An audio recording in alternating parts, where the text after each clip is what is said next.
বিলাসীপাৰা সীমান্তৱৰ্তী তথা কোকৰাঝাৰ জিলাৰ ডিপ্লে আঞ্চলিক বন বিভাগৰ অভিযানত দামোদৰপুৰ ফৰেষ্ট এৰিয়াত বন বিভাগে টহল দি থকা অৱস্থাত বৃহৎ পৰিমাণৰ হালৰ কুণ্ডাসহ 2খন ই-ৰিক্সা আৰু এখন অবৈধভাৱে বালি কঢ়িয়া বাহন জব্দ কৰিবলৈ সক্ষম হয়। জব্দকৃত বলেৰো বাহনখনৰ নম্বৰ AS17B7573। জানিব পৰা মতে একাংশ চোৰাং কাঠ মাফিয়াই ডিপ্লাই বনাঞ্চলৰ পৰা হালগছ কাটি চোৰাংভাৱে সৰবৰাহ কৰি থকাৰ সময়ত হাতে লুটে জব্দ কৰে কাঠখিনি। অৱশ্যে বন বিভাগ অহাৰ উমান পাই কাঠ মাফিয়া পলাই যাবলৈ সক্ষম হয়।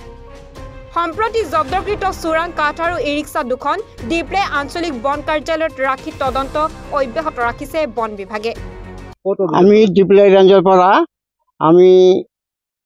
আমাৰ ৰেঞ্জ অফিচাৰৰ নিৰ্দেশ মৰ্মে আমি পুৱাতে ডিউটি গৈছিলোঁ টহল দিয়া অৱস্থাতে আমি বাটতে এই ৰিক্সা 2টা আমি লগ পালোঁ। লগ পাই আমি কাঠ সহকাৰে অৱশ্যে লৈ আহিছোঁ। কি লগ পাইছে আপুনি? আমি হাল কাঠ 2খন গাড়ীতে। কি গাড়ী? এই ই-ৰিক্সা পলাইছে, আমি নিজে লৈ আহিছোঁ। এতিয়া ক'ত লৈ আহিছে কাঠখিনি? আমাৰ ৰেঞ্জতে অফিচ কম্পাউণ্ডত আছে, ডিপ্লে ৰেঞ্জ। বিলাসীপাৰাৰ পৰা নুৰ আফৰোজুল ইছলামৰ ৰিপৰ্ট, NE/24।